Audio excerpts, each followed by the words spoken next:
pieces that Maroon has offered in his writings in Maroon the Implacable in terms of critical self-reflection on his time in racial justice movements of the 60s and 70s is the idea of vanguardism.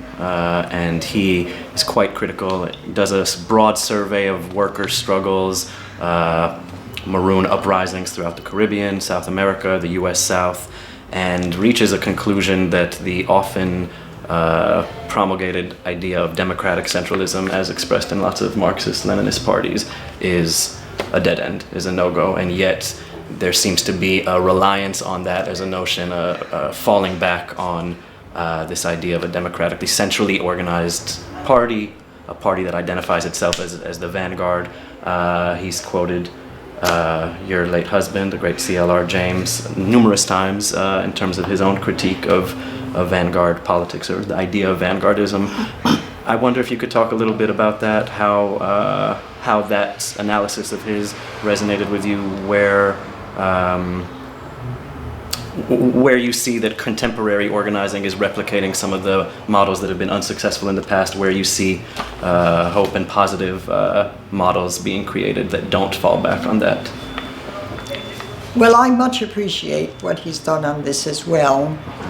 Of course, I was politically educated by C.L.R. I was in his organization since I was about 15.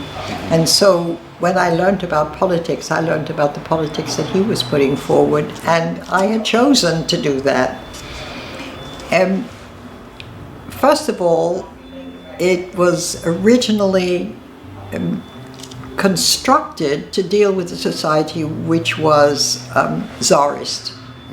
And so you had secret police that were breathing down your neck, and you had to be centrally organized, centrally controlled, and within that you tried to be also democratic. That's what the words mean. Yeah.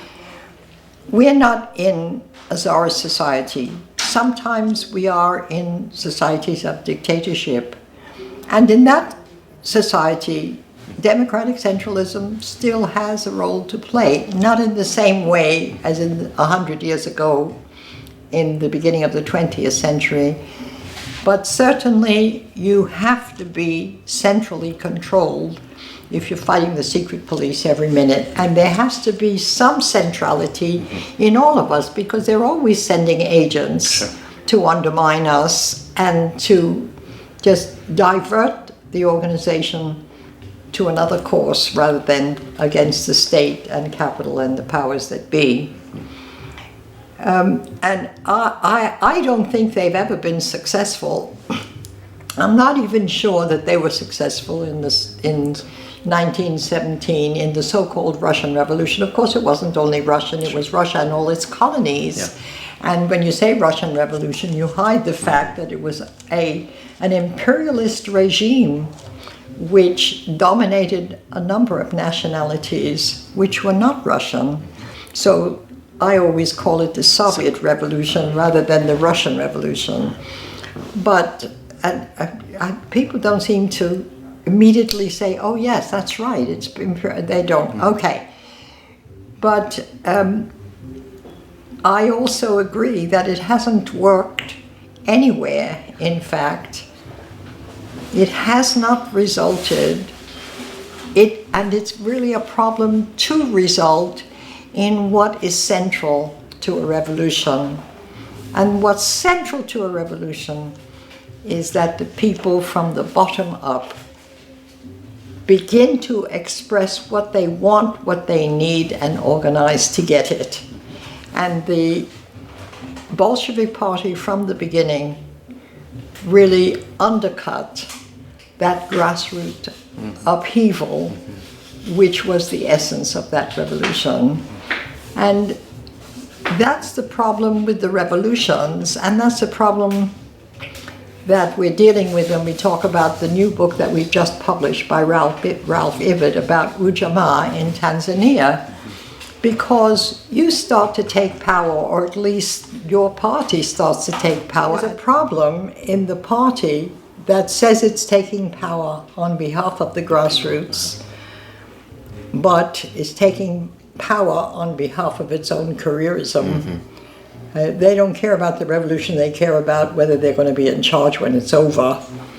And Lenin faced that, and so did Nyerere in Tanzania. And I think in every revolution, we are faced with the question of taking charge of the power, which is then devolved on individuals who are very ambitious. And I think that that's a problem we continue to face, and we don't know exactly how to do it, except not let anybody take power for you, but everybody take power. There isn't any other way, it seems, because the ambitious find themselves always at the top, and they can say anything in order to get in. They can lie. I mean, in real terms, you cannot be a politician unless you lie very well. That's the truth. And, you know, we don't have a chance against it because we don't have the experience. You know, we might be liars, but not like them. You know, they're just enormous liars and so skilled. They've concentrated on doing it well. We don't want to be governed by people like that. That's why we make a revolution, to get out from under people like that. And I think that there is no other way except for all of us to take power at once. I think that's the only solution to the so-called vanguard party. However, I think very important is to work out how to use leadership, which is a labor-saving device, and control it. And that's something that in the Global Women's Strike we have worked at. And the only way we found to do it is for everybody to be developing their skills all the time, so that, you know, you are expanding as an individual and as a collective to keep the power in the hands of the grassroots. As you mentioned C.L.R. again, it dawned on me that I just read a couple of weeks ago that Maroon has an essay in which he talks about the extent to which, when prisoners, at least in the Pennsylvania prisons that he's been in, are exposed to C.L.R.'s Black Jacobins, that has immense power in terms of politicizing them. And it seems he was advocating, Maroon was, that was one of the key things that people on the outside could do, is send copies of C.L.R. James's Black Jacobins to the prisoners. And I wonder if you can just touch on that a little bit, and why you think that book, which is now, I assume 40, 50 years old, if not more. It celebrated an anniversary recently. It was first published in 38, 48, 58, 68, 78, 88, 98, 2008. That's 75 years. 75 years, so even more than I thought. 2013 was the 75th anniversary of its first publication, and no word has changed. He added a preface. And for those who don't know, can you give a brief synopsis of what the Black Jacobins is? Well, it's the way that the Haitian people used the French Revolution against the French imperialists by making their own revolution and getting the revolutionaries to back them. And they had to fight for 4 years in order to win. They beat the hell out of Napoleon. I mean, that does speak well for them. Yes, And they beat the British, and they beat the Spanish, and as well as the French. And they became an independent republic in 1804, and have been persecuted by the imperial powers ever since for their revolutionary zeal and imagination and strength and collectivity. They are now occupied by the UN on behalf of the US. Yep. And a most brutal regime has been put upon them once again, but they haven't stopped struggling, and they are the most... I met them when President Aristide was and his family were returning from exile where they'd been placed after the latest coup. And they're just wonderful. They're just amazing people, and with amazing strength and determination. And what is it about the book itself, do you think, that has such continued resonance 75 years later, that Maroon would feel that it's more than contemporary literature of resistance, has the power to inspire and politicize a generation of folks incarcerated in the States right now?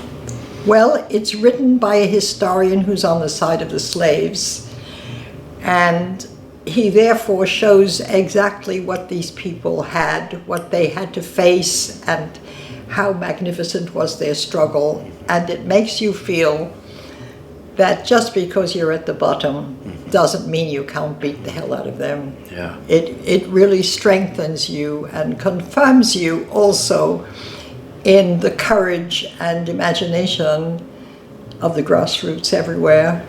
It's very anti-racist. In the most comprehensive way. It just tells you, just because you have nothing doesn't mean you ain't nothing. Right. You're plenty. Right. You need a revolution. You need a revolution. System ain't gonna change unless you make it change. You need a revolution. You need a revolution. System ain't gonna change unless you make it change. You need a revolution. You need a revolution. System ain't gonna change unless you make it change. You need a revolution. You need a revolution. System ain't gonna change.